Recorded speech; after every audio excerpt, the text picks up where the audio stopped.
आवाज आ रही है आप सभी को मेरी? छोटा करना फॉन्ट।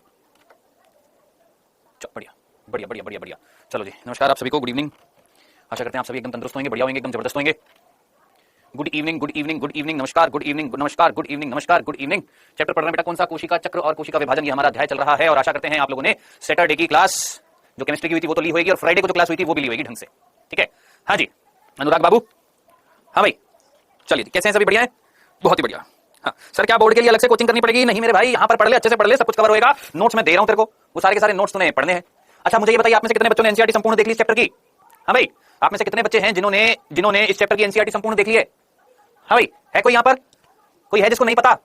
शायद आपको मैंने बताया था कि संडे को आपको एनसीईआरटी संपूर्ण मिल जाएगी इस चैप्टर की, ठीक है? अब मैं आपको एक और चीज लिख देता हूं यहाँ पर। अब आपको खुद के नोट्स बनाने की भी जरूरत नहीं है। क्यों? क्योंकि मैं अपने हाथ से बने बनाए नोट्स जो आपको दे रहा हूं वही नोट्स हैं, वो उसको शॉर्ट नोट्स भूल जाना, वो एक एक लाइन कवर हो रही है आपकी किसकी? एनसीईआरटी की, ठीक है? सो वही नोट्स हैं, उन्हीं को गले लगाकर माथा टेक कर उन्हीं की पूजा करनी है, उन्हीं नोट्स को फोकस करना है। ये वाले जो है आपके, ये वाली एनसीईआरटी संपूर्ण, मैंने अपनी फोटो भी लगा दिया यार मैंने अपनी फोटो भी लगा दिया यहाँ पर, ठीक है?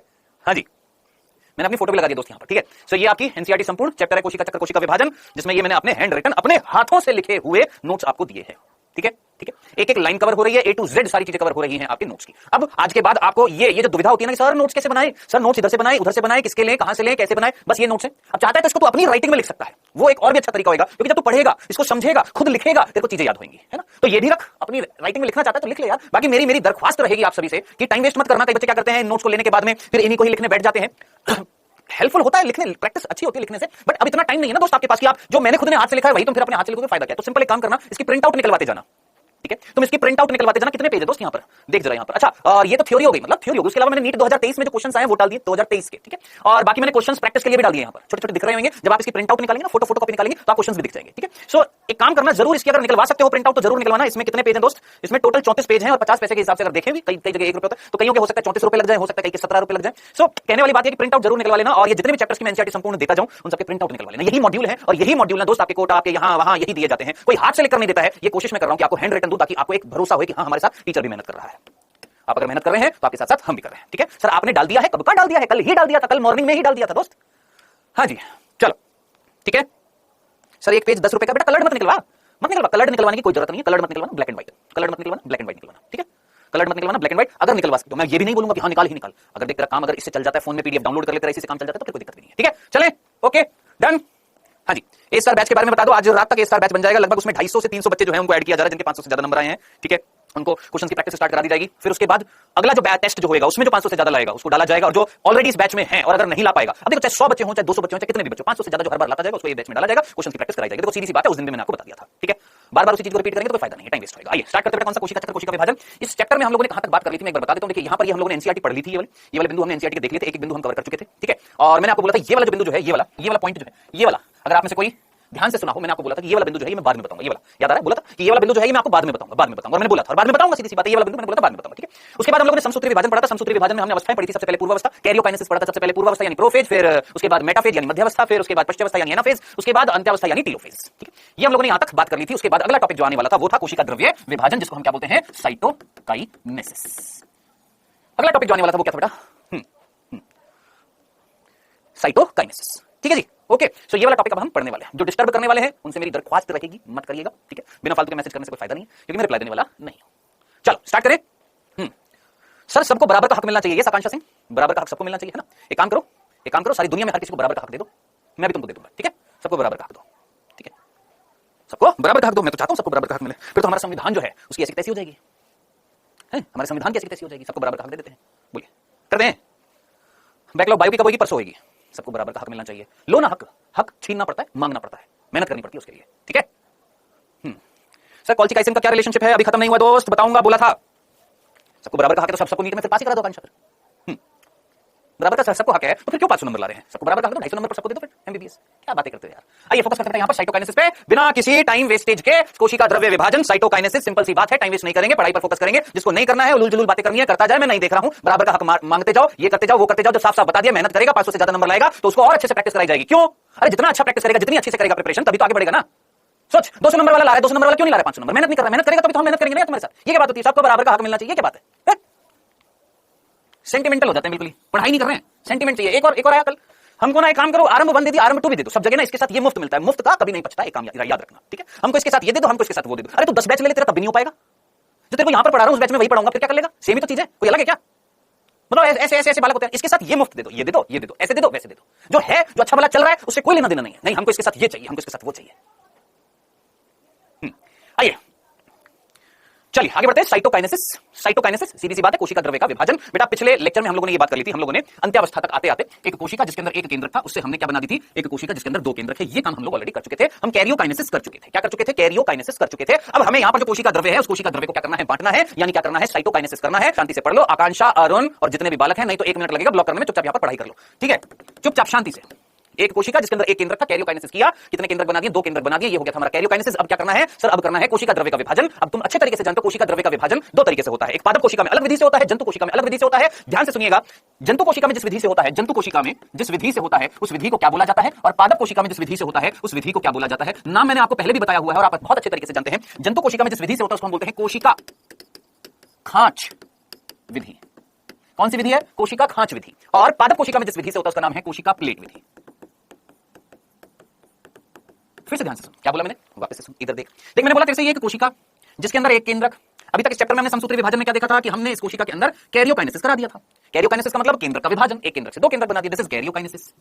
इस प्रक्रिया को हमने क्या बोला? कैरियोकाइनेसिस।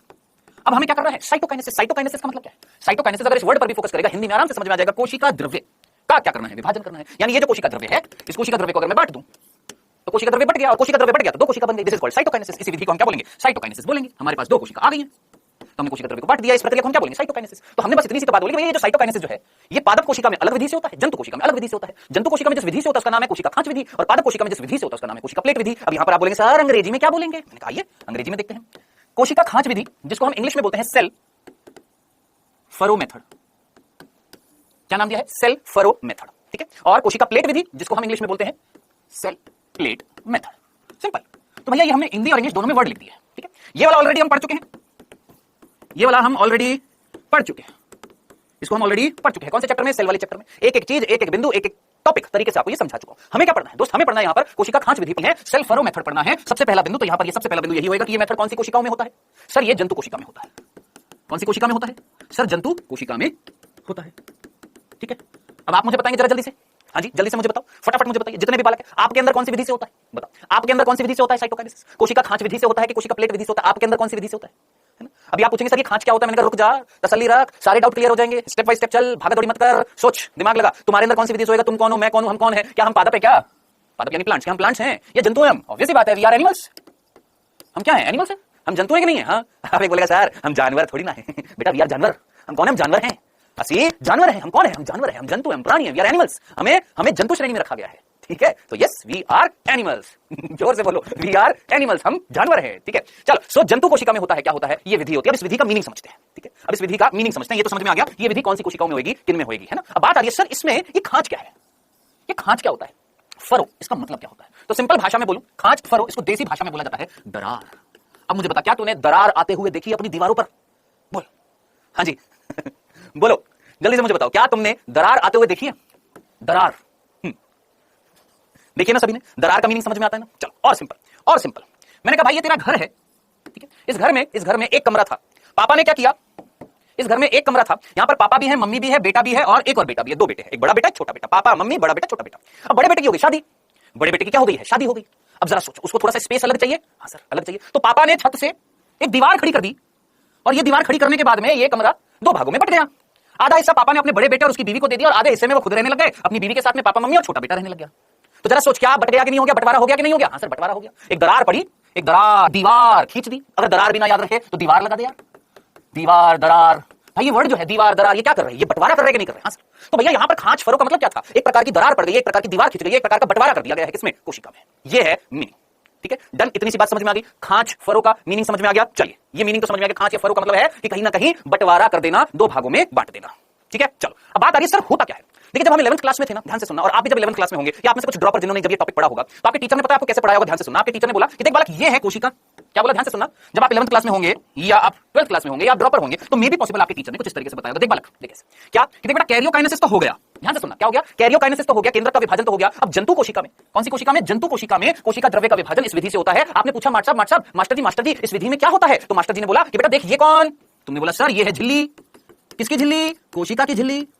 मास्टर जी ने बोला तेरे को पता है ये कोशिका की झिल्ली जो है ये लचीली होती है? तुमने बोला हाँ सर। कोशिका की झिल्ली कैसी होती है? क्या हार्ड डिस्क होती है? सोच, क्या मृत होती है या जीवित भाग होता है? पढ़ाई पर फोकस करते रहे, एक डाउट नहीं बचेगा, कसम खाकर कह रहा है, अगर ध्यान पूरा का पूरा इस पर होएगा तो।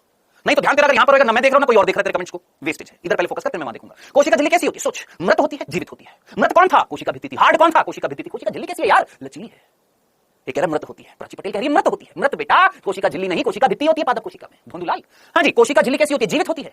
कैसी होती है? जीवित होती है। जीवित भाग भैया, और ये मूवेबल होती है, मूव कर सकती है। अगर इसको मूव कराया जाए, याद कर प्रोकैरियोटिक कोशिका में अंदर की तरफ मुर्दे की नहीं, मुर्दे थी कि नहीं मुर्दे थी? हाँ सर मुर्दे थी। क्या बोला था तूने उसको? मीजोसोम बोला था ना? हाँ सर। तो इमेजिन कर, तुम्हारे मास्टर जी ने 11th क्लास में क्या बताया कि बेटा देख जंतु कोशिका में इस विधि से क्या होता है? कोशिका द्रव्य विभाजन होता है, साइटोकाइनेसिस होता है। आपने पूछा कैसे होता है? तो मास्टर साहब ने बोला कि तू कोशिका झिल्ली जानता है? तूने बोला हाँ जानता हूं। कोशिका झिल्ली मूव कर सकती है? हाँ कर सकती है। तो मास्टर साहब ने सीधा बोला देख बेटा कैरियोकाइनेसिस होने के बाद ये कोशिका झिल्ली अंदर की तरफ मुड़ जाती है, इधर से अंदर की तरफ मुड़ जाती है। याद आ रहा है ऐसा कुछ बताया? और फिर ये मुड़ती जाती है डिचक डिचक डिचक डिचक डिचक डिचक ऐसे, ये और अंदर, ये और अंदर, और करते करते करते करते करते कंडीशन ये हो जाती है ये, और फाइनली ये झिल्ली फ्यूज्ड हो जाती है और ये कंडीशन हो जाती है जिससे कोशिका द्रव्य क्या हो जाता है? विभाजित हो जाता है। अब जरा सोच इस पूरी कंडीशन में तेरे को क्या दरार पड़ते हुए दिखाई दे रही थी? अंदर की तरफ दरार, इधर से दरार, दरार बढ़ती जा रही है, बढ़ती जा रही है, बढ़ती जा रही है, इधर से इधर से इधर से इधर से बढ़ती जा रही है। क्या होती जा रही है? दरार पैदा हुई और ये दरार अंदर की तरफ अंदर की तरफ अंदर की तरफ अंदर की तरफ बढ़ती जा रही थी, बढ़ती जा रही थी, और बढ़ते बढ़ते बढ़ते बढ़ते कहानी हो गई। फाइनली ये कहानी हो गई, कोशिका द्रव्य बढ़ गया। ये बताया हमारे मास्टर जी ने, हमको भी यही बताया था जब हम 11th क्लास में थे, बिल्कुल यही बताया था। लेकिन जब नीट की प्रिपरेशन कर रहे थे तो हमारे मास्टर जी थोड़े अच्छे थे, बहुत अच्छे से पढ़ाया उन्होंने। बोला बेटा देख कहानी सारी उन्होंने जो बताई बिल्कुल गलत नहीं, बिल्कुल सही बताया उन्होंने कि एक दरार पड़ रही है और वो दरार अंदर जाती जा रही है, जाती जा रही है, जाती जा रही है, कोशिका द्रव्य को फाइनली डिवाइड कर दिया। लेकिन ये दरार पड़ी कैसे? ये दरार ला कौन रहा है? ये दरार पैदा कौन कर रहा है? अंदर की तरफ मुड़ कैसे गई? है पूछोगे ना कि सर ये अंदर की तरफ मुड़ कैसे गई? अंदर कौन था ऐसा जिसने मोड़ दिया? हाँ मीजोसोम की तरह, है ना। अब आप पूछोगे सर आप क्या अलग बताओगे? आइए हम थोड़ा सा अलग अलग तो नहीं, थोड़ी सी एक्चुअलिटी पर आते हैं कि आखिर ये मुड़ कैसे गई। क्वेश्चन तो यही खड़ा हो रहा है कि सर ये तो हमारे मास्टर जी ने भी बता दिया कि अंदर की तरफ ये दरार पैदा हो रही है, लेकिन दरार पैदा कैसे हुई? कौन पैदा कर रहा है ये दरार? तो ये फोकस करेगा यहां पर, ध्यान से देखिएगा। जंतु कोशिका में जब कैरियोकाइनेसिस हो जाता है उसके बाद में आगे बढ़ने से पहले आप में से कितने बच्चों को ये वर्ड याद है? कोशिका कंकाल। किसी बच्चे को याद है कोशिका कंकाल? हाँ सर याद है। कोशिका कंकाल किसने बनाया था? अरे वेल डन काजल, बहुत ही बढ़िया, बहुत ही बढ़िया विकास कुमार, बहुत ही बढ़िया। हाँ जी, कितने बच्चों को याद है कोशिका कंकाल? हाँ सर कोशिका कंकाल याद है। सोच कोशिका कंकाल का निर्माण किसने किया था? दो संरचनाओं ने। याद कर, कुछ नलिका की तरह थी, कुछ तंतु की तरह थी। क्या नाम था उनका? सर सूक्ष्म नलिका और सूक्ष्म तंतु। याद आ रहा है? सूक्ष्म नलिका और कौन थी? सूक्ष्म तंतु। हाँ जी याद आ रहा है। Microtubule, microfilament. ये भी याद आ रहा होगा कि ये माइक्रोट्यूब्यूल किससे बनी हुई थी? ट्यूब्यूलिन प्रोटीन से। और ये किससे बना हुआ था? माइक्रोफिलामेंट किससे बना हुआ था? एक्टिन प्रोटीन से। याद है? जी याद है। हाँ सर याद है, ये पढ़ा हुआ था। ट्यूबुलिन प्रोटीन, माइक्रोट्यूब्यूल यानी ट्यूबुलिन प्रोटीन सूक्ष्म नलिका बना रहा था, एक्टिन प्रोटीन सूक्ष्म तंतु बनाता है। हाँ सर याद आ रहा है, याद आ रहा है। हाँ सर याद आ रहा है। तो भाई और कुछ नहीं करना है, ध्यान से सुनना है। क्या ये सूक्ष्म नलिका और ये सूक्ष्म तंतु, ये दोनों कोशिका के कंकाल इस तरीके से लग जाते हैं। ये जो मैं बना रहा हूं ये कौन है? ये है सूक्ष्म नलिका और सूक्ष्म तंतु का जाल है। और ये सूक्ष्म नलिका सूक्ष्म तंतु जो है ये इस तरीके से, फोकस करना है यहां पर, इस तरीके से एक रिंग का फॉर्मेशन कर रहे हैं। किसका फॉर्मेशन कर रहे हैं? एक रिंग का। रिंग समझ में आता है ना? वलय। एक रिंग बना रहे हैं जिसको हिंदी में क्या बोलेंगे? वलय बोलेंगे। ठीक है सर, एक रिंग बना दी है। रिंग दिख रही है तेरे को? इतनी सी बात पल्ले पड़ गई दिमाग में, घुस गई, रिंग सी बन रही है। हाँ सर छल्ला सा बन रहा है। रिंग भी ना समझ में आए, वलय भी ना समझ में आए तो छल्ला याद रख। ठीक है सर, एक छल्ला सा बन रहा है। और ये छल्ला जो है ये किसका है? सर ये सूक्ष्म नलिकाएं और सूक्ष्म तंतुओं का एक छल्ला सा बन गया, ये एक रिंग सी बन गई है। अब आप मुझे बताइए इस रिंग के किनारे किससे जुड़े हुए हैं? सोच, ये जो रिंग जो बनी है इस रिंग के किनारे किससे जुड़ी है? ये रिंग यहां पर किससे जुड़ी हुई है? कोशिका झिल्ली से। यहां पर किससे जुड़ी हुई है? सर कोशिका झिल्ली से जुड़ी हुई है। ठीक है, अब इस रिंग को नाम दिया गया, इस रिंग को, इस छल्ले को जो इससे बना हुआ है, जो इनसे बना हुआ है, इन दोनों से बना हुआ है, इस रिंग को नाम दिया गया था, छल्ले को नाम दिया गया था मिड बॉडी। हिंदी में बोला था मध्य काय। तो मिड बॉडी, मध्य काय क्या था दोस्त? मिड बॉडी या मध्य काय एक रिंग है, एक वलय है, एक छल्ला है। किसका? सूक्ष्म नलिका और सूक्ष्म तंतुओं का। ठीक है, जिसके किनारे यहां पर इस झिल्ली से और यहां पर इस झिल्ली से जुड़े हुए हैं। अब प्रभु आप मुझे बताना सोच समझकर, ये संरचनाएं जो हैं ये है संकुचनशील संरचना। ये जो रिंग जो बनी है ना, ये रिंग, ये है संकुचनशील संरचना। कैसी है? संकुचनशील। संकुचनशील का मतलब कॉन्ट्रैक्टाइल। कॉन्ट्रैक्टाइल का मतलब इतना तो पल्ले पड़ता है ना, कॉन्ट्रैक्टाइल का मतलब जो कॉन्ट्रैक्ट हो जाए, जो संकुचन कर जाए, प्रकुंचन कर जाए, अजी सिकुड़ जाए। अब आप मुझे बताइए अगर ये यहां से सिकुड़ेगी और यहां से सिकुड़ेगी तो किसको अपने साथ ले आएगी? दिमाग लगा। अगर ये यहां से सिकुड़ेगी तो झिल्ली को अंदर की तरफ लाएगी, यहां से सिकुड़ेगी तो झिल्ली को अपने अंदर अंदर अंदर, अबे आना अंदर लाएगी कि नहीं लाएगी? हाँ सर लाएगी। जरा सोच, ये कंडीशन कुछ ऐसी हो जाएगी, हो जाएगी, और कॉन्ट्रैक्शन करेगी और अंदर जाती जाएगी, और कॉन्ट्रैक्शन करेगी और अंदर जाती जाएगी। तो ये कॉन्ट्रैक्टाइल रिंग थी, ये मिड बॉडी थी, ये मध्य काय था, ये रिंग थी जो इनसे बनी हुई थी, जो क्या पैदा कर रही थी? दरार पैदा कर रही थी। और इसी के कॉन्ट्रैक्शन से ही ये प्लाज्मा झिल्ली या कोशिका झिल्ली अंदर की तरफ मुड़ जाती है, और मुड़ने के उपरांत फाइनली अंदर आती जाती आती जाती आती जाती और लास्ट में फ्यूज्ड हो जाती है, जिससे कोशिका द्रव्य क्या हो जाता है? बट जाता है। हाँ जी सर, संकुचन नहीं, संकुचन बिंदु का ध्यान दिया कीजिए, आप हमेशा गलत लिखते हो बिंदु वाली शब्द। ठीक है प्रभु, ओके विशाल। वेरी चलाक ब्रो, वेरी चलाक। बोल, मीनिंग समझ गया तू बेटा? संकुचन है बेटा, संकुचन। मेरी हिंदी में मिस्टेक हो गई होगी। बोल मेरे भाई, बोलो, मीनिंग आ गया, समझ में आ गया? सर लिखना भी है बेटा, जो तूने लिखना है ना वो सब कुछ मैंने यहां पर लिखा हुआ है, सब कुछ नोट्स में लिखा हुआ है, कुछ नहीं लिखना है। हाँ, जो ये मैं एक्स्ट्रा चीजें बता रहा हूं ना, इनको जरूर लिख लेना। ये मैंने नोट्स में नहीं लिखी है दोस्त। अब मैं आपको एक चीज क्लियर, अगर मैं सब कुछ चीजें लिख दूंगा तो तू क्या लिखेगा? सर पका पकाया दे दो ना सर, सब कुछ दे दो ना, खुद ही सब कुछ कर दो ना, तो क्या करेगा फिर? हम क्वेश्चन की प्रैक्टिस करेंगे तो खुद नोट्स भी तो बनाने जरूरी होते हैं। जो तेरे को नोट्स दे रहा हूं उन्हीं नोट्सों में ये चीजों को ऐड करके लिखेगा। बोल, क्या इसमें कोई 3D एनिमेशन की जरूरत है? मैंने तेरे दिमाग में 3D एनिमेशन डाल दिया यार। सोच सोच, यहां से एक कॉन्ट्रैक्टाइल रिंग बनी और वो रिंग सिकुड़ रही है। जो रिंग यहां पर प्लाज्मा झिल्ली से जुड़ी हुई थी, वो रिंग सिकुड़ेगी तो प्लाज्मा झिल्ली या कोशिका झिल्ली अंदर आती जाएगी। अब आप मुझे बताइए, जल्दी से मुझे बताइए, ये जो विधि जो थी ये अपकेंद्री थी या अभिकेंद्री थी?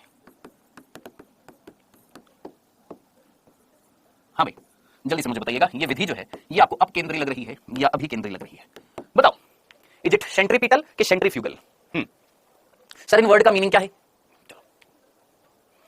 इसको बोलते हैं सेंट्रीपिटल और इसको बोलते हैं सेंट्रीफ्यूगल। ठीक है, जब सेंटर से परिधि की तरफ जाते हैं, जब परिधि से सेंटर की तरफ आते हैं। अब सेंटर मतलब केंद्र, इतना तो कॉमन सेंस लगा सकते हैं ना। सेंटर मींस केंद्र, परिधि मींस किनारा।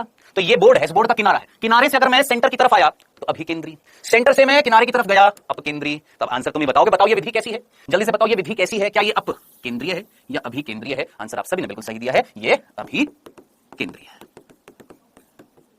ठीक है, और एक और बात मैं क्लियर कर दूं कि दोस्त, हिंदी का एग्जाम देने आया नहीं है तो देख, मेरी बहुत बड़ी समस्या है और ये समस्या मेरी कभी दूर नहीं हो रही है। हो सकता है आप में से भी किसी की होगी। मेरे को यार ये मात्राएं ना, मात्राएं इनका बड़ा झोल रहता है। ई बड़ी, ई छोटी, ई बड़ा, ऊ छोटा, ये हमेशा मेरे साथ झोल रहता है। तो इसके लिए मैं एडवांस में ना पहले से ही आपको बोल दूं कि अगर मेरी मात्रा में अगर कहीं मिस्टेक है तो हमको माफ कर देना दोस्त। ये हमारी बहुत बड़ी ब्लंडर मिस्टेक होती है और मैं जानता हूं, और मैं जितना सुधारने की कोशिश करता हूं उतनी बिगड़ती जाती है, इसलिए मैंने छोड़ दिया। क्यों? क्योंकि मैं हिंदी नहीं पढ़ा रहा हूं, बायो पढ़ा रहा हूं, फील करा रहा हूं, दिमाग चलवा रहा हूं। क्वेश्चन की प्रैक्टिस करो, टॉपिक को समझना है। ठीक है, बाकी हिंदी में आप लोग दुरुस्त हैं, बचपन से पढ़ते हुए आ रहे हैं। मेरी खुद की मम्मी जो है वो हिंदी की प्रोफेसर हैं और मैं इतना कुटा हूं ना, कसम से इतना कुटा हूं जितने आप कभी कुटे नहीं होंगे। मैं इतना कुटा हूं अपनी मम्मी से। क्यों? क्योंकि मम्मी खुद टीचर, प्रोफेसर, और बालक जो है फेल हो रहा है हिंदी में, तो सोच सकते हो तुम कितनी पिटाई होती होगी। ठीक है, सो आई होप आपको इतनी बात समझ में आ गई होगी, इतनी सी बात क्लियर हो गई होगी। सो ये विधि कैसी होती है? अपकेंद्रीय होती है, सेंट्रीपिटल होती है, यानी कहां? किनारे से सेंटर की तरफ हो रही है। आप इस डायग्राम में भी देख सकते हैं, इस विधि में कोशिका द्रव्य का विभाजन कहां से स्टार्ट हुआ? बीच में से कि किनारे से? किनारे से सेंटर की तरफ आ रही है ना, इसलिए हम इसको क्या बोलेंगे? सेंट्रीपिटल। बोलिए। हाँ ठीक है, हाँ कसम से और मैं देखो अब ज्यादा भी नहीं चीजें बतानी चाहिए ना यार फिर, है ना। कसम से मैं 10th में ना हिंदी में फेल होते बचा था, कसम से। बस कुछ 1-2 नंबर का ही हो गया था फेल ही था हिंदी में भैया। चलो ओके, कंसेप्ट क्लियर होना चाहिए बस, और कुछ नहीं है। सर टीलोफेज में तो कोशिकांग थे, वो कहां गए? एक मूवी आई थी शोले, एक मूवी आई थी, उसमें एक डायलॉग था, पता नहीं कौन से हीरो थे, उन्होंने बोला था आधे पुलिस वाले इधर, आधे पुलिस वाले इधर जाएंगे। याद आ रहा है कुछ डायलॉग शोले में? तो बेटा आधे कोशिकांग इधर चले गए, आधे कोशिकांग इधर चले गए, बंटवारा हो गया किसका? कोशिकांग का। कुछ सिलेक्टेड बच्चे हैं जो जानबूझ के क्लास को डिस्टर्ब करते हैं, जैसे अनिल कुर्मी, जिसको मैं बार-बार ना जाने कितनी बार मैं बोल चुका हूं, मत किया कर। हर बैच में कुछ सिलेक्टेड बच्चे आते हैं जिनका नाम मेरे को याद हो जाता है फाइनली, जो रेगुलर, सर 3 दिन में एक चैप्टर खत्म कर दो, सुपरमैन है बेटा हम, और आप आयरन मैन हो, है ना। चलो, आई होप यहां तक की चीज समझ में आ गई। ये था बेटा हमारा कौन सा? कोशिका खांच विधि। अब इसी चीज को इस डायग्राम में देख, ये डायग्राम जब तू देखेगा इस डायग्राम को, तो इस डायग्राम में तेरे को क्या चीज दिखाई देगी? इधर देख, फोकस करना है यहां पर।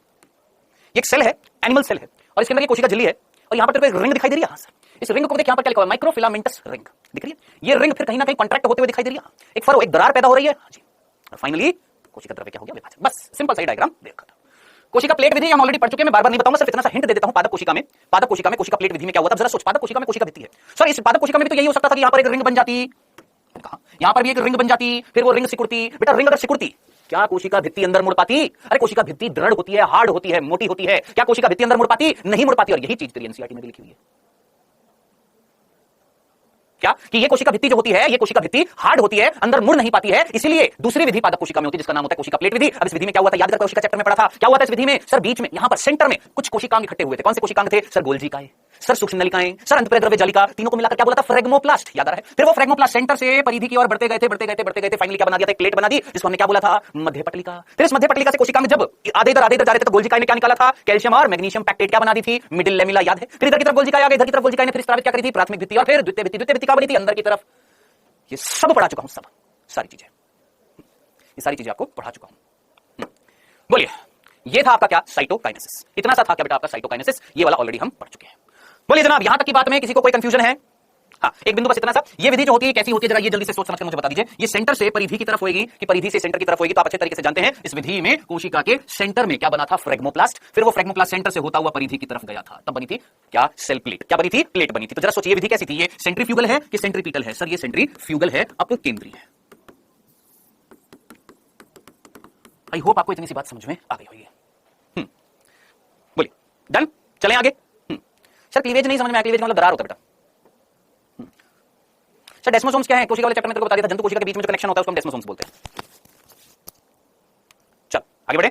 आइए, ये हो गई हमारी कौन सी विधि? साइटोकाइनेसिस। अब इसके बाद आपके एनसीईआरटी में ये दे रखा है बिंदु, और इस बिंदु को समझना है यहां पर। आइए समझते हैं यहां पर ये लाइनें क्या लिखी हुई हैं एनसीईआरटी में, और वो जो टॉपिक जो छूट गया था, जो मैंने आपको बोला था कि मैं बताऊंगा, कौन सा? ये वाला, ये वाला, ये भी यहां पर आएगा। कौन सा? ये वाला टॉपिक जो है, ये वाली जो चीज रह गई थी ना, इसको अब मैं यहां पर बताऊंगा। क्यों? क्योंकि जब तक समसूत्री विभाजन नहीं पढ़ लेंगे तो वो वाली चीज समझ में नहीं आएगी, और साथ साथ ये वाली चीज जो यहां पर लिखी हुई है ये तभी समझ में आएगी जब मैं आपको एक चीज क्लियर करूंगा। आइएगा, जरा फोकस करिएगा और ध्यान से सुनिएगा। क्वेश्चन में कुछ पूछने वाला हूं, ध्यान से सुनिएगा, ध्यान से सुनिएगा।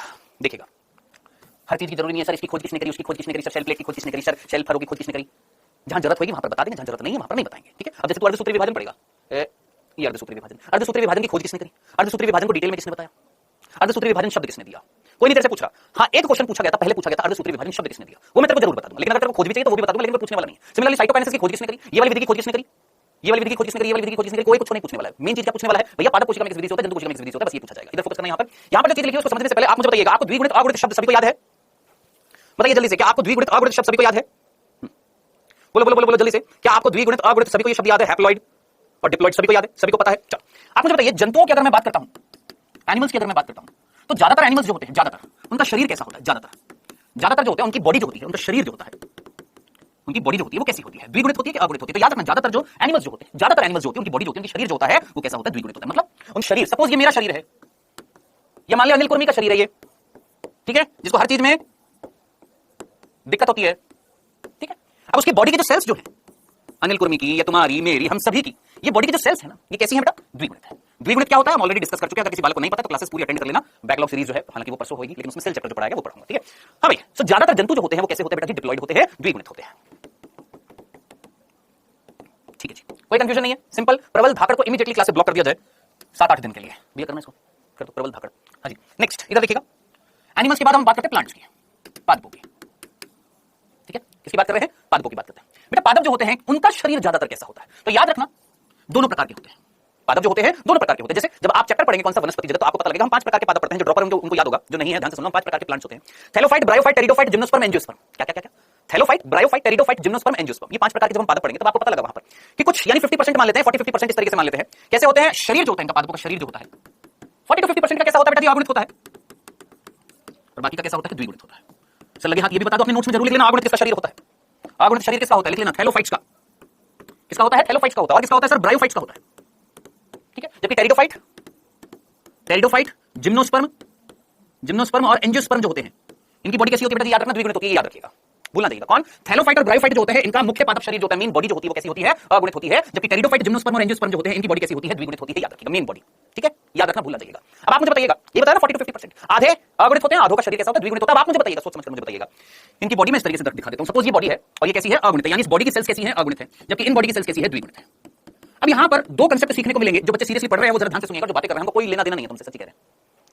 द्विगुणित है इनकी बॉडी, द्विगुणित है ज्यादातर जंतुओं की बॉडी, ज्यादातर जंतुओं की भी कैसी होती है? द्विगुणित होती है। यहां पर मिक्स्ड है, कुछ पादप अगुणित भी है, कुछ द्विगुणित भी है। चलो सर, इतने से कंसेप्ट समझ में आ गया। अब सबसे पहले हम इनकी कहानी देखते हैं, इधर देखना। सबसे पहले हम किसकी कहानी देखेंगे? इनकी। किसकी? इन जंतुओं की और इन पादपों की।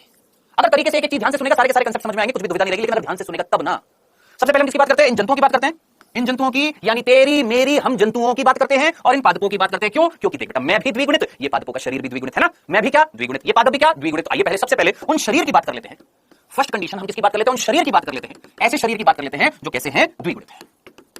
ऐसे शरीर की बात कर लेते हैं जो कैसे हैं? द्विगुणित है, ठीक है। ध्यान से सुनिएगा, देख सपोज मान ले ये एक नर है, ठीक, ये एक मादा है, ठीक, ओके। ये नर का लैंगिक अंग है, ये मादा का लैंगिक अंग है, ठीक। शरीर की कोशिका कैसी है गुरु? सब शरीर की कोशिका द्विगुणित है, 2n है। इधर फोकस करना बेटा, टोटल फोकस इधर, जिनका नहीं है जो कमेंट बाजी कर रहे हैं,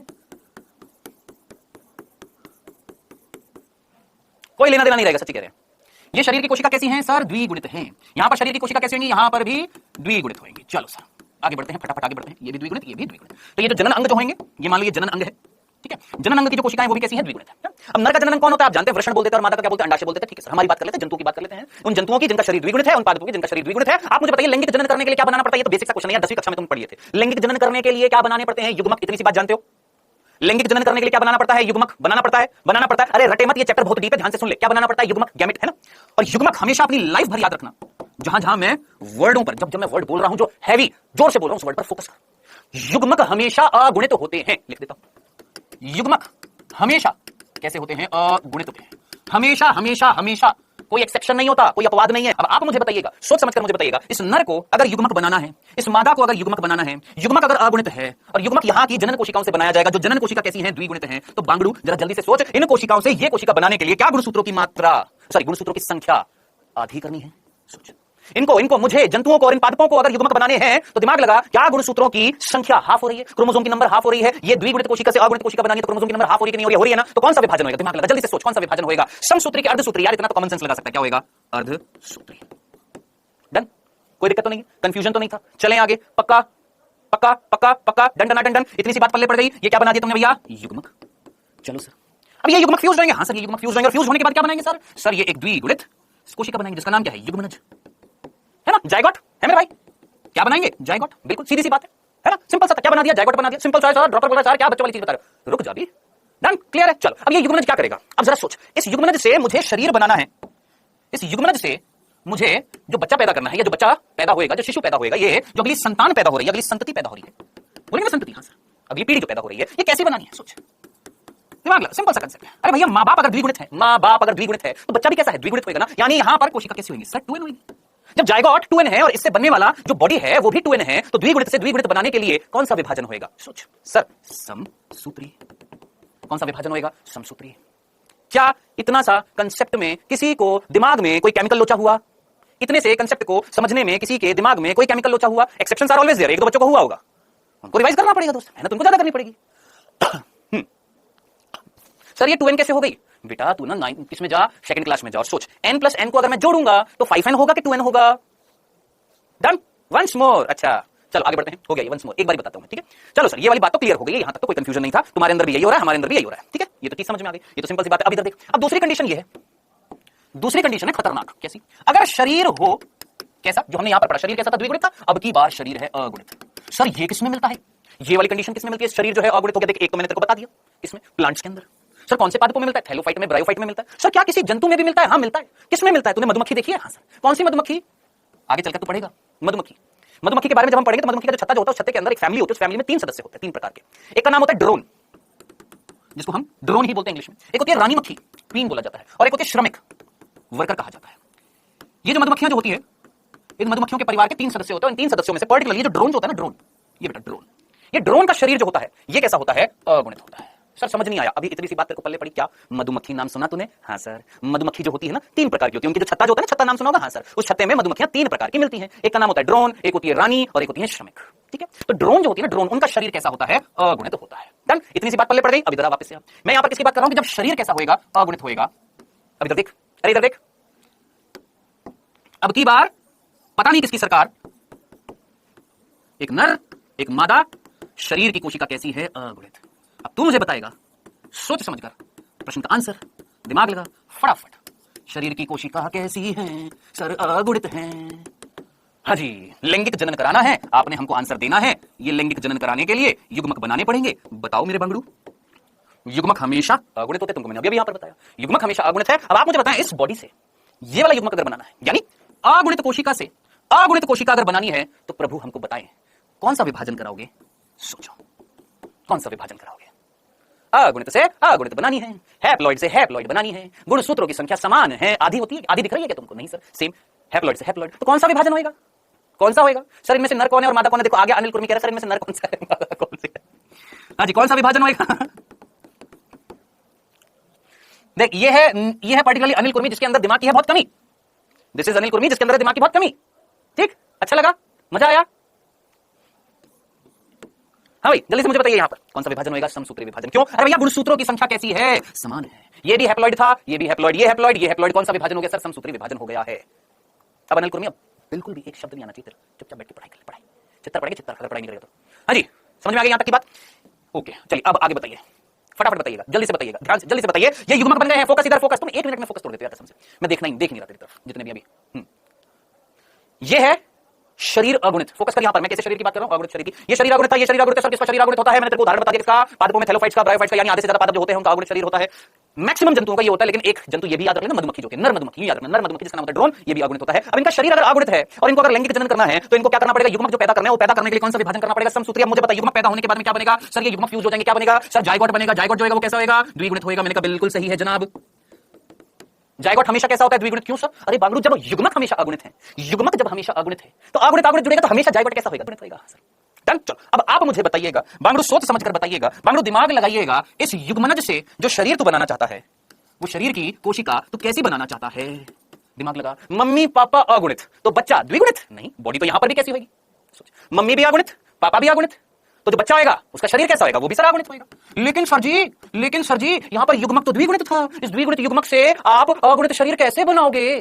पूछोगे ना सर, ये युग्मक द्विगुणित था, इससे ये बॉडी अगुणित कैसे बन जाएगी? सोच, दिमाग लगा। अगर इस युग्मक में अर्धसूत्री विभाजन हो जाए, कौन सा विभाजन हो जाए? अर्धसूत्री विभाजन हो जाए।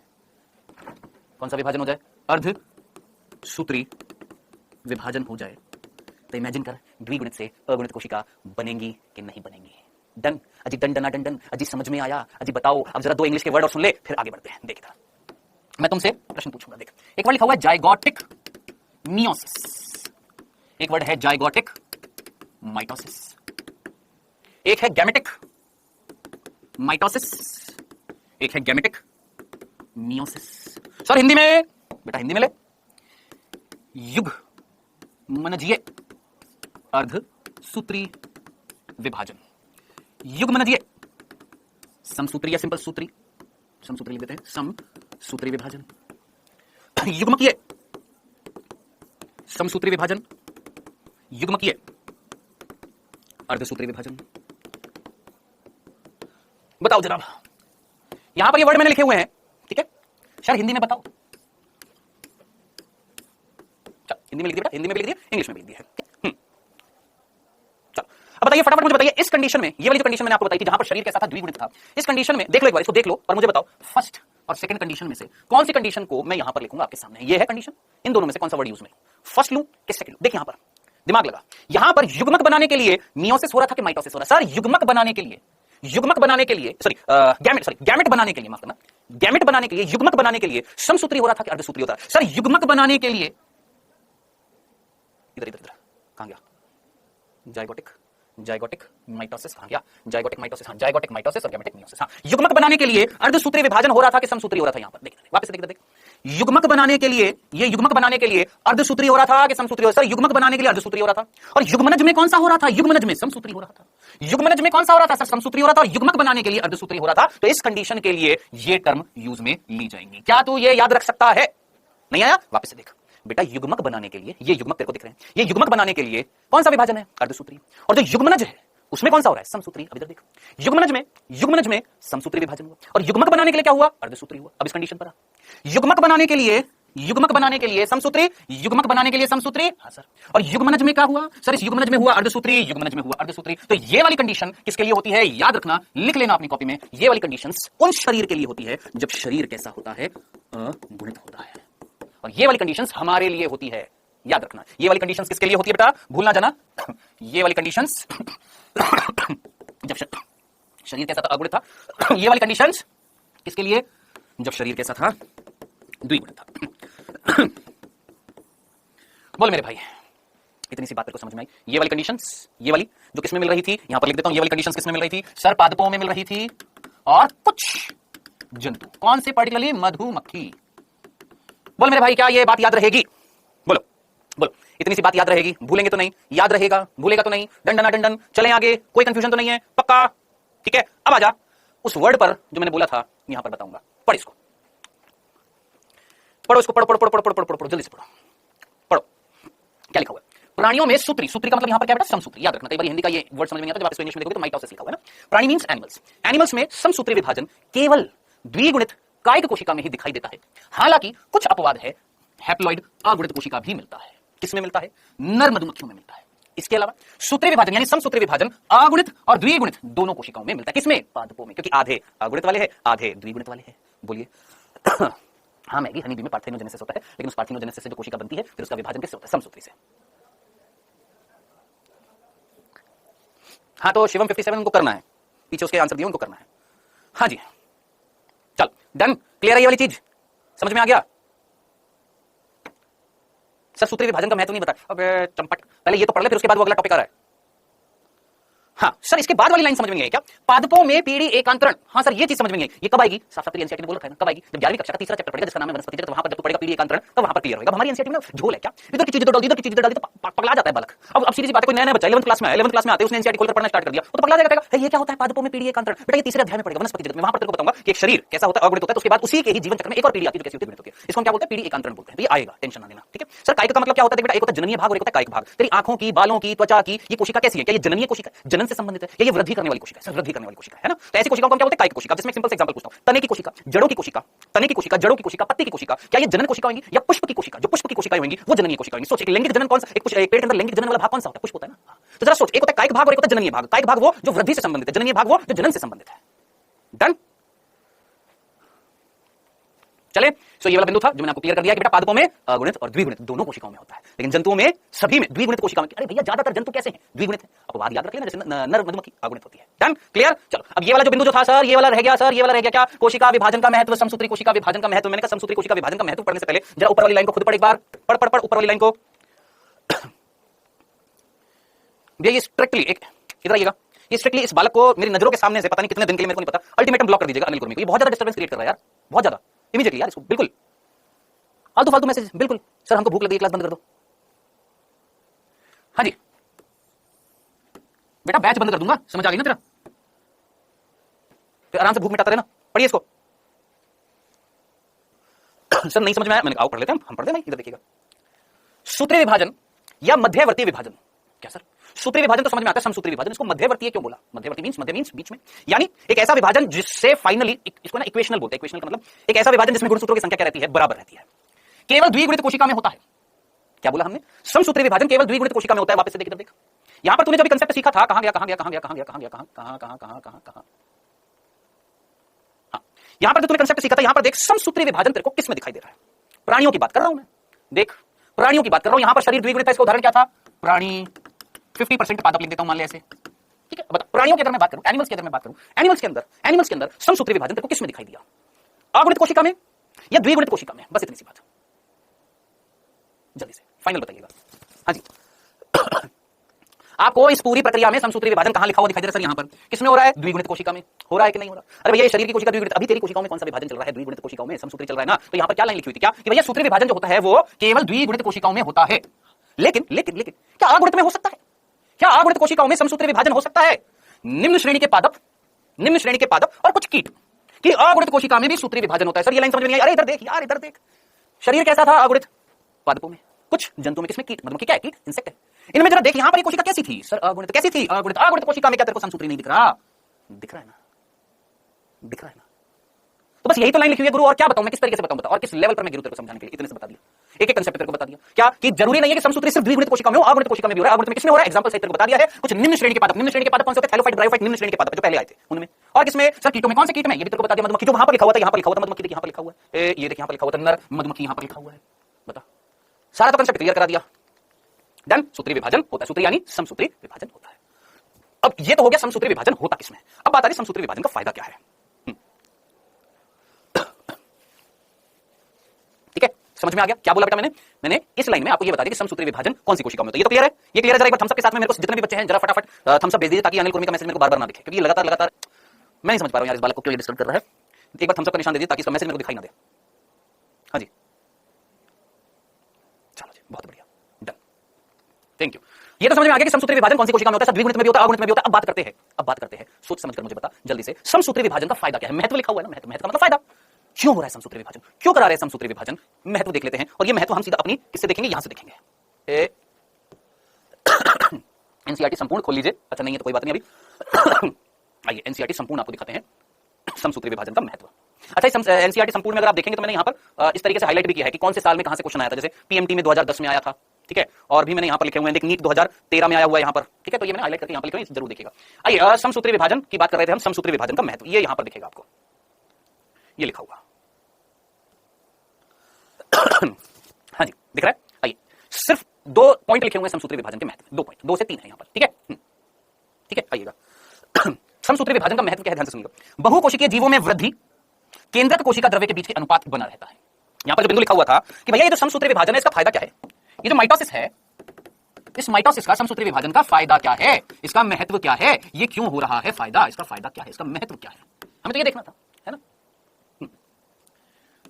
सबसे पहला फायदा, ध्यान से सुनिएगा, सबसे पहला बेटा आप मुझे बताइएगा, आपको अगर वृद्धि करनी, आप छोटे थे, आप जब छोटे थे तो आपके शरीर में मान लो 200 कोशिकाएं थी और सारी कोशिका द्विगुणित थी, ठीक है। अब मुझे बता, तेरे को अगर बड़ा होना है, तेरे शरीर में अगर 1000 कोशिका पैदा करनी है और तेरे शरीर की कोशिका द्विगुणित है, तो तू क्या करेगा, सोच, नहीं आ समझ में, चल आगे देख, इधर देख, देख बेटा ये कोशिका द्विगुणित है, इससे मैं 2 कोशिका बनाऊंगा, ये भी द्विगुणित, फिर बड़ी हो जाएंगी, द्विगुणित, फिर विभाजन करेंगी, द्विगुणित, 2n 2n 2n 2n, फिर ये वृद्धि करेंगी और ये बड़ी हो गई 2n।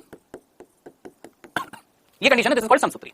इधर आ बेटा, अर्धसूत्री विभाजन जब होएगा, तो ये पहले सुन लो, अर्धसूत्री विभाजन हम स्टार्ट करेंगे, लेकिन उससे पहले अर्धसूत्री विभाजन अगर एक कोशिका में होता है, इधर देखना, इधर देखना, अर्धसूत्री विभाजन अगर किसी कोशिका में होता है जो द्विगुणित है, तो इससे फाइनली 4 सेल बनती हैं और चारों कैसी होती हैं, अगुणित होती हैं, ठीक है। अब मेरा प्रश्न आप सभी से है, देखते हैं कितने बच्चे सही आंसर दे पाएंगे।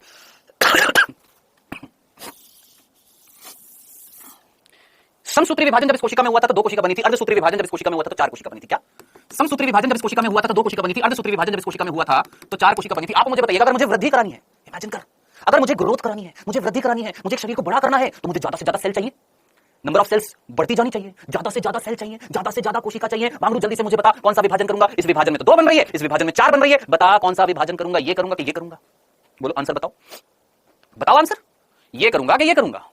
सर हिसाब से अगर लॉजिक लगाए तो यहां पर तो 2 बन रही है, यहां पर 4 बन रही है, तो ये कराना चाहिए। मैंने कहा इधर देख, इधर देख, इसमें मैं वापस से समसूत्री कर सकता हूं, हाँ सर, इनमें मैं वापस से अर्धसूत्री कर सकता हूं, लगा दिमाग, n/2 n/2 n/2 n/2, बोल सोच, कर सकता हूं। एक अगुणित कोशिका में और आधी कर दूं संख्या, इज इट पॉसिबल? अर्धसूत्री विभाजन के बाद जो अगुणित कोशिकाएं बनेंगी, क्या उन अगुणित कोशिकाओं में वापस से अर्धसूत्री विभाजन कर सकता हूं क्या? नहीं ना, ये तो यहीं पर ही स्टॉप हो गई प्रक्रिया, इनमें अर्धसूत्री विभाजन नहीं होगा गुरु।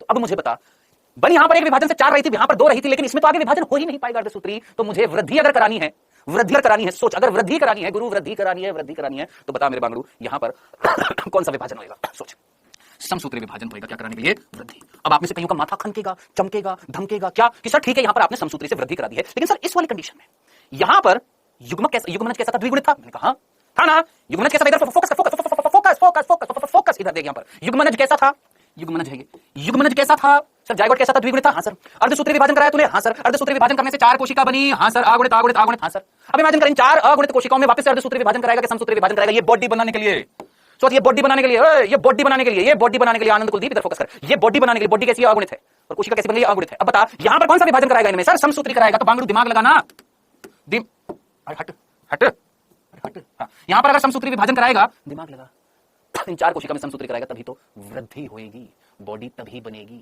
ग्रोथ तभी होएगी। तो क्या अर्धसूत्री विभाजन से वृद्धि होती है या समसूत्री विभाजन से वृद्धि होती है?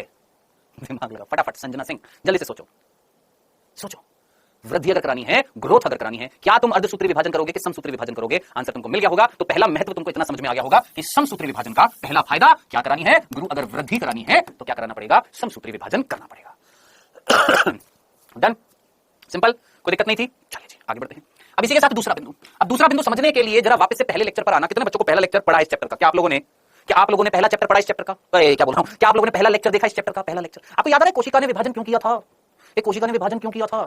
दिमाग लगा, एक कोशिका ने विभाजन क्यों किया था? कोशिका द्रव्य और केंद्रक से रिलेशन कुछ याद आ रहा है? याद आ रहा है? कोशिका द्रव्य और केंद्रक, केंद्रक जो होता है वो रेगुलेट करता है एक्टिविटीज को, याद आ रहा है? अरे बंगड़ू खुद सोच, ये एक द्विगुणित कोशिका है ना, द्विगुणित, और इससे जो तू कोशिका बनाएगा वो भी द्विगुणित है, लेकिन ये एक द्विगुणित कोशिका, इनसे जो तू फाइनल कोशिका बनाएगा वो तो अगुणित है। ठीक है, तो सिंपल सा सोच यार, सिंपल सा सोच, यहां पर कौन सा विभाजन है जिसमें केंद्रक और कोशिका द्रव्य का अनुपात बराबर रहेगा? सोच, केंद्रक और कोशिका द्रव्य का रेशो बराबर बना रहेगा, कौन सा विभाजन होगा? सोच, ये वाला होगा। अरे इसमें तो आगे विभाजन हो ही नहीं रहा दोस्त, इसी में ही तो आगे विभाजन हो रहा है। क्या इसमें फर्दर अर्धसूत्री हो रहा है क्या? क्या इसमें वापस से अर्धसूत्री हो रहा है क्या? जब नहीं हो रहा तो यही तो वो विभाजन बचा जिसमें केंद्रक और कोशिका द्रव्य का अनुपात क्या रहेगा? सेम रहेगा, बराबर बना रहेगा। सोचिए छोटी कोशिका फिर बड़ी हो जाएगी, बड़ी हो जाएगी, केंद्र कोशिका द्रव्य का अनुपात चेंज हो जाएगा, चेंज होने के बाद फिर विभाजन कर लेगी, फिर वापस से उतना हो जाएगा, फिर बड़ी हो जाएगी, केंद्र कोशिका द्रव्य का अनुपात घट जाएगा। याद आ रहा है? Karyoplasmic index, well done Rakesh Prajapati, very good. केआई यहां से यहां क्या हुआ? केआई घट गया, कोशिका विभाजन, फिर छोटी कोशिका केआई बढ़ गया, फिर कोशिका वृद्धि करेगी, केआई घट गया, फिर विभाजन। याद आ रहा है? तो कोशिका द्रव्य केंद्रक और कोशिका द्रव्य का वो जो अनुपात जो था, याद आ रहा है? उनके आयतन का जो अनुपात जो था वो कहां पर बना रहेगा? इसमें बना रहेगा। तो यहां पर यूं लिख सकते हैं, केआई अनुपात क्या रहता है? मेंटेन रहता है। देसी भाषा में लिख रहे हैं, कोई बुक की लैंग्वेज नहीं लिख रहे हैं। बुक की लैंग्वेज तुमको चाहिए, यहां पर लिखी हुई है, देख, केंद्रक कोशिका द्रव्य के बीच अनुपात बना रहता है। ये तेरी एनसीईआरटी की लाइन है, नहीं आ रहा विश्वास? ये देख देख यहां पर कहां है? हाँ, कोशिका, देख लिखा हुआ, कोशिका विभाजित होकर केंद्रक कोशिका द्रव्य अनुपात को बनाए रखे, लिखा हुआ है ना? वही की वही लाइन यहां पर लिखी हुई है ना, लेकिन देसी भाषा में क्या बोलेंगे कि भाई क्या मेंटेन हो रहा है? कैरियोप्लाज्मिक इंडेक्स रेशियो जो है वो क्या हो रहा है? मेंटेन हो रहा है। प्रदीप कुमार सेंट्रियोल से आते बेटा, ऑलरेडी आपको बता दिया है, सेंट्रोसोम दो सेंट्रियोल को मिलाकर कहा जाता है। ठीक है, ठीक है। अब इसको मैं एनसीईआरटी की भाषा में ये बोल सकता हूं, सेंट्रोसोम का ये आधा भाग, सेंट्रोसोम का ये आधा भाग, दैट इज आधा भाग सेंट्रियोल्स। चलो जी हो गए दो बिंदु। चलिए जी तीसरा बिंदु, और क्या फायदा है? एक तो वृद्धि करा दी, कैरियोप्लाज्मिक इंडेक्स रेशियो जो है वो मेंटेन रहता है, और क्या रहता है? कोशिका की मरम्मत। अब यहां से ना क्वेश्चन बन जाता है, हम इस पॉइंट को छोड़ देते हैं एनसीईआरटी में से, सिर्फ क्या वर्ड पढ़ते हैं।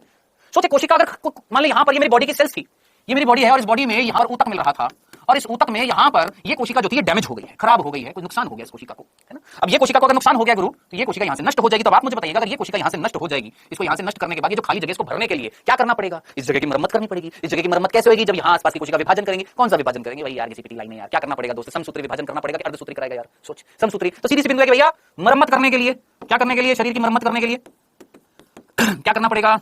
समसूत्री विभाजन करना पड़ेगा। तो दोस्त ये मरम्मत के एग्जांपल याद रख लेना जो हमारी एनसीईआरटी में दिए हुए हैं। ठीक है, पर्टिकुलरली 3 एग्जांपल दिए हैं मरम्मत के, तो ये चीज याद रखना। क्या? अधिचर्म की ऊपरी सतह की कोशिका, आहार नाल की भीतरी सतह की कोशिका, रक्त नलिका कोशिका, ये वो सेल्स हैं जहां पर मरम्मत होती रहती है। ये 3 एग्जांपल याद रखना। आप बोलेंगे सर अधिचर्म क्या होता है? स्किन, चर्म मींस डर्मिस, स्किन मान ले। ठीक है, अभी सिर्फ इतना याद रखना, क्या हमारी जो अधिचर्म होती है जिसको हम एपिडर्मिस बोलते हैं, एपिडर्मिस। ठीक है, तो एपिडर्मिस अधिचर्म, और उसके अलावा हमारी जो एलिमेंट्री कैनाल, आहार नाल की जो स्तरें होती हैं उनकी मरम्मत, उसके अलावा हमारी जो रक्त कोशिकाएं जो होती है उनकी मरम्मत, ये कैसे होती है? समसूत्री विभाजन से होती है। हाँ जी, ठीक है। चलो जी यहां तक था बेटा जी आपका समसूत्री विभाजन। अब जाके कंप्लीट हुआ है समसूत्री विभाजन। अब इसके बाद होएगा क्या? अर्धसूत्री विभाजन। अब अर्धसूत्री विभाजन हम पढ़ने वाले हैं। बोलिए बोलिए सर, अगर हैप्लॉइड में वृद्धि समसूत्री विभाजन से ही हो रही है तो क्यों कहा कि सिर्फ डिप्लॉइड में समसूत्री? बेटा आयशा आपने पूरी लाइन नहीं पढ़ी। क्या बोला हमने यहां पर? हमने क्या बोला समसूत्री विभाजन में? कि समसूत्री विभाजन केवल द्विगुणित कोशिका में होता है, यद्यपि, यद्यपि का मतलब इसके अलावा कुछ आगे लिख दिया ना कि सिर्फ डिप्लॉइड में होता है। हाँ डिप्लॉइड में होता है, लेकिन कुछ एक्सेप्शन भी तो होते हैं, वो भी तो बता दिया ना बेटा यहां पर। सर एनसीईआरटी संपूर्ण कब मिलेगी? पिटाई लगा देते तुम्हारी। हाँ जी, हाँ जी निकिता कह रही सर एनसीईआरटी संपूर्ण कब मिलेगी? तुमको नहीं मिलेगी।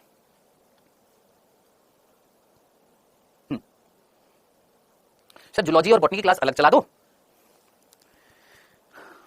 बेटा देखो जहां जहां से तुम पढ़कर आए हो ना, तुम लोगों का सिलेक्शन तो हुआ नहीं हुआ ना, अब जरा हमारे तरीके से पढ़ लो यार। ठीक है, शांति बनाए रखो। पढ़ाने की जिम्मेदारी हमारी है, तुम्हारी जिम्मेदारी पढ़ने की। ठीक है, तो पढ़ाई पर फोकस करो। ठीक है बेटा, वो मत बनो जो तुमको पिछले साल बनाने की कोशिश की गई थी। ठीक है, पढ़ा रहे शांति से पढ़ो, समझा रहे ध्यान से सुनो, समझो उसको। ठीक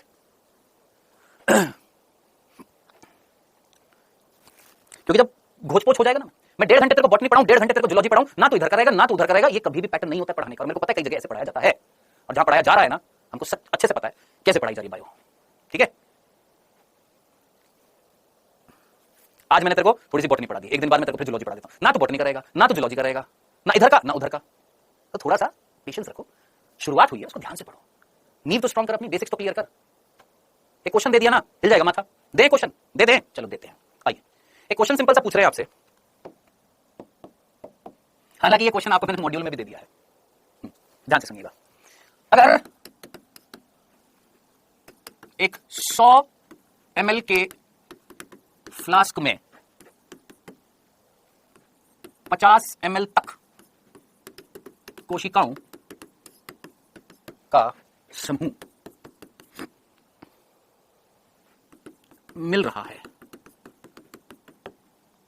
एवं प्रत्येक कोशिका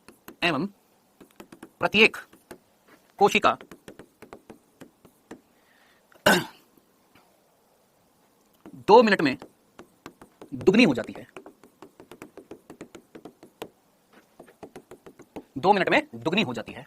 अगर एक 100 ml के फ्लास्क में 50 ml तक कोशिकाओं का समूह मिल रहा है एवं प्रत्येक कोशिका 2 मिनट में दुगनी हो जाती है, तो बताओ, आंसर बताओ, 100 ml भरने में कितना टाइम लगेगा? 100 ml भरने में कितना समय लगेगा?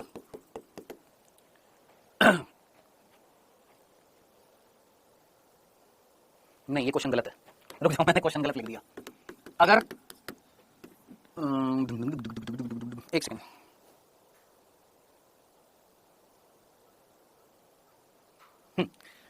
अगर 2 घंटे में 100 ml फ्लास्क पूरा भर जाता है और प्रत्येक कोशिका, ऐसा क्वेश्चन शायद मैंने दिया था, और प्रत्येक कोशिका 2 मिनट में विभाजन कर लेती है, विभाजन कर सकती है, तो बताओ 50 ml फ्लास्क तो 200 ml फ्लास्क भरने में कितना समय लगेगा? भरने में कितना समय लगेगा? हाँ जी सर, ऐसा क्वेश्चन होमवर्क में था। Very good. अगर 2 घंटे में 100 ml फ्लास्क भर रहा है और प्रत्येक कोशिका 2 मिनट में क्या कर लेती है? विभाजन कर लेती है, तो 200 ml फ्लास्क भरने में कितना समय लगेगा? वेल डन पल्लवी पाठक, थोड़ा सा बस एक थोड़ी सी वर्ड का मिस्टेक हो गई है। एक बाबू पूछ रहे सर अभी हम क्या पढ़ रहे हैं, बॉटनी है या जूलॉजी है? बेटा ये जो सेल साइकिल, सेल डिवीजन, ये जो दोनों चैप्टर है ना, ये बॉटनी के पोर्शन है। वेरी गुड सुनीति गुप्ता, बहुत बढ़िया। और कोई? और कोई? चलो देख लेते हैं। एक और क्वेश्चन जो मैंने आपको होमवर्क में दिया था, अगर एक पूरे फ्लास्क को भरने में 1 घंटा लगता है, ये दिया था ना, और कोशिका विभाजन की जो दर है वो क्या है? 1 मिनट की है, यानी 1 मिनट में कोशिका दुगनी हो रही है, तो आधा फ्लास्क कितनी देर में होगा? ये क्वेश्चन था, ऐसा क्वेश्चन था ना, ये वाला क्वेश्चन मैंने आपको दिया था, मैंने बस डाटा थोड़ा सा चेंज कर दिया। यहां पर पूरे फ्लास्क को मैंने पर्टिकुलरली क्या बोल दिया? 100 ml फ्लास्क, जो 2 घंटे में भर रहा है इतना, तो 200 ml फ्लास्क कितनी देर में भरेगा? ये था ना, इधर उल्टा कर दिया। आधा फ्लास्क जो है, मतलब पूरा फ्लास्क जो है इतनी देर में भर रहा था, 1 घंटे में, तो आधा, ऐसे कुछ क्वेश्चन आया था ना। हाँ सर याद आ रहा है, ऐसा कुछ क्वेश्चन था। अभी तक देख, ऐसे क्वेश्चन के आंसर को ध्यान से सुन। देख, ये मान ले एक जग है और ये कितने ml का है? 200 ml का है। कितने ml का है? 200 ml का है। ये 100 ml, ठीक है। अब मान ले 100 ml में ये तेरी 1 2 3 4 5 6 7 8 9 कोशिकाएं। कितनी कोशिकाएं? 9 कोशिकाएं दिखनी तेरे को? हाँ सर। कितनी कोशिकाएं? 9 कोशिकाएं। 100 ml भर चुका है, टोटल कितनी सेल है? 9 सेल है, ठीक है। क्वेश्चन में तेरे से पूछा है क्या कि भैया 100 ml फ्लास्क भरने में तुम्हें 2 घंटे लग रहे हैं। कितने घंटे लग गए? 2 घंटे लग गए यहां पर, यहां से यहां तक 2 आवर्स, ठीक है। और तुमसे पूछा कि भैया पूरा भरने के लिए कोशिका विभाजन कितनी देर से हो रहा है? 2 मिनट में क्या हो रही है? डबल हो रही है कोशिका। अब मुझे बताइए, यहां पर 9 सेल हैं, अगले 2 मिनट में, अगले 2 मिनट में, अगले 2 मिनट में, नेक्स्ट 2 मिनट में ये 9 की कितनी हो जाएंगी? दुगनी, 18 हो जाएंगी। तो कितना टाइम लगा? 2 घंटे प्लस 2 मिनट, यानी 2 आवर्स 2 मिनट। खत्म आंसर, इतना सा था। 2 घंटे 2 मिनट का समय लगा। भाई 2 घंटे में तो इतना हो गया, अगले 2 मिनट में क्या पूरा कंप्लीट नहीं हो जाएगा? 2 घंटे 2 मिनट, तुमसे सीधा बोलेगा 2 घंटे में तो इतना भर गया। 2 मिनट इसके विभाजन की दर है। मान ले यहां पर 9 कोशिका थी, 100 ml, जैसे 200 ml पूछी थी, तो इसका डबल नहीं हो जाएगा? हाँ, 200 ml नहीं भर जाएगा। हाँ, कितनी देर लगी? 2 घंटे में इतना था, 2 घंटे 2 मिनट में पूरा हो गया। बोलिए, अब कोई इसको 198 मिनट कर रहा है, कोई इसको ये कर रहा है। चलो इसका उल्टा करें, इसका उल्टा करें। मान लो तुमसे क्वेश्चन में यहां पर अगर 2 घंटे में 200 ml का फ्लास्क पूरा भर रहा है और प्रत्येक कोशिका का विभाजन का दर कितना है? 2 मिनट है, तो बताओ 100 ml फ्लास्क भरने में कितना टाइम लगेगा? अब जरा देख, अब यहां पर उल्टा कर दिया मैंने। 200 ml भरने में कितना समय लग रहा है सर? 2 घंटे लग रहे हैं। 200 ml भरने में कितना समय लग रहा है? 2 घंटे लग रहे हैं। तो बताओ इसका आधा भरने में कितना लगेगा? 2 घंटे में से 2 मिनट कम कर दे, कितना हो जाएगा? दिमाग लगा ले, 1 घंटा 58 मिनट। बोल, इस तरीके के क्वेश्चन आएंगे तो कर पाएगा कि नहीं कर पाएगा? 1 घंटा 58 मिनट, अरे 2 मिनट कम करेगा ना। बोल, तो क्वेश्चंस की प्रैक्टिस करनी पड़ेगी दोस्त, ठीक है। आपने एक क्वेश्चन किया, उसी एक क्वेश्चन से 10 क्वेश्चन बन सकते हैं। तो जितना ज्यादा खुद टेढ़े मेढ़े क्वेश्चन अपने दिमाग में लाओगे, खुद क्वेश्चन की प्रैक्टिस करोगे, दिमाग तभी तो चलता है। आप थ्योरी पे थ्योरी लगे जा रहे हो, पढ़े जा रहे हो, लगे जा रहे हो, पढ़े जा रहे हो, बिना क्वेश्चन की प्रैक्टिस के तो कैसे काम चलेगा? सर ये तो चीटिंग हो गई। 1 घंटा 18 नहीं, 1 घंटा 58, 2 मिनट कम करेगा। सर 50 होंगे। दिमाग हिल गया। आज जो क्वेश्चन अभी बताया ना, इस क्वेश्चन को वापस से करना, फिर खुद प्रैक्टिस करना, ठीक है। कल से हम क्या पढ़ेंगे? कल हम पढ़ेंगे बेटा हमारा बहुत ही जबरदस्त टॉपिक है, और वो है कौन सा? अर्धसूत्री विभाजन। और ये बहुत ही ज्यादा सिंपल होने वाला है। क्यों? क्योंकि हम मैक्सिमम चीज पढ़ चुके हैं। जल्दी से जाते जाते बस मेरे को इतनी सी बात बताइए, अर्धसूत्री विभाजन में समजात गुण, अर्धसूत्री विभाजन में गुणसूत्र तोड़े जाते हैं कि यूं के यूं ध्रुवों पर उठाए ले जाते हैं? सर माइटोजन का जी0 फेज से क्या रिलेशन है? माइटोजन्स बेटा वो कारक होते हैं जो माइटोसिस को प्रेरित करते हैं, समसूत्री विभाजन को प्रेरित करते हैं। सर डिवाइड होता है। अब वो बालक जो आंसर कह रहे हैं, मैंने क्वेश्चन पूछा, अर्धसूत्री विभाजन में गुणसूत्र तोड़ा जाता है, गुणसूत्र बिंदु तोड़ा जाता है, जो बोल रहे हैं तोड़ा जाता है, प्लीज आपसे रिक्वेस्ट रहेगी, आग्रह रहेगा, हिंदी में बोले तो दरख्वास्त रहेगी, प्लीज लेक्चर नंबर 2 इस चैप्टर का पढ़कर आइएगा। कल नहीं पढ़ोगे तुम्हारा नुकसान है, मैं आगे बढ़ता जाऊंगा, पल्ले तुम्हारे कुछ नहीं पड़ेगा। ठीक है, तो जितने भी बच्चे बोल रहे हैं कि सर तोड़े जाते हैं, तुम्हारे तोड़ देंगे, तुम्हारे पढ़ोगे नहीं तो। कुछ बताया था अर्धसूत्री विभाजन में गुणसूत्र तोड़े नहीं जाते, यूं उठाकर ध्रुव पर ले जाए जाते हैं। ठीक है, पढ़कर आना, सेकंड लेक्चर में कंसेप्ट बताया था इस चैप्टर का। ठीक है, और कल की क्लास लंबी होने वाली है, मे भी 10 बजे तक होने वाली है। तो अगर कोई आंगड़ू बांगड़ू चांगड़ू क्लास में रोना धोना करेगा, छुट्टी दे दो, भूख लग रही है, मम्मी ने कहा था जल्दी आजा खाना खा ले, तो भाई साहब तुम्हें भी डांट पड़ेगी, और तुम्हारी मम्मी पापा को तो खैर मैं नहीं डांटूंगा, लेकिन उनसे रिक्वेस्ट करूंगा कल 10 बजे तक क्लास चलेगी, अपने बच्चे को जितना खाना खिलाना है खिला देना, 10 बजे तक क्लास चलेगी कल। ठीक है, हाँ जी, ओके, चल मिलते हैं बेटा फिर कितने बजे? कल वही टाइम है 7:30 बजे, और कल हमारी 2.5 घंटे की क्लास चलेगी, और परसों बायो का बैकलॉग होगा, बैकलॉग सीरीज परसों। जो नए बच्चे हैं या जितने भी बच्चे हैं, बैकलॉग मींस बैकलॉग सीरीज का मतलब क्या होता है, जो अब तक पढ़ाया गया वो सारा रिवाइज करना है। तो आप इतना कॉमन सेंस लगा सकते हैं आज की क्लास को देखकर कि इतनी सारी चीजें जो पढ़ाई गई हैं उन सभी को रिवाइज कराना। इट मींस जो पढ़ाया गया वो सारा का सारा लिखाऊंगा नहीं, जो तुम्हारे पास पीडीएफ है वही लेकर आऊंगा, वही समझाऊंगा। ठीक, चलो जी, बाय बाय बच्चों, टेक केयर। गवर्नमेंट कॉलेज में हॉस्टल फी कितनी होती है बेटा? मेरी तो 2000 रुपए लगती थी, 2000 रुपए महीने भर की, जिसमें रहना खाना सब कुछ इंक्लूड था। मात्र 2000 रुपए, सॉरी 2000 रुपए पूरे साल भर की फीस होती थी, और 1000 या 900 रुपए में उस टाइम एक महीने का खाना होता था, मेस का जो खाना होता है ये होती थी। ठीक है, चलो भैया, बाय बाय।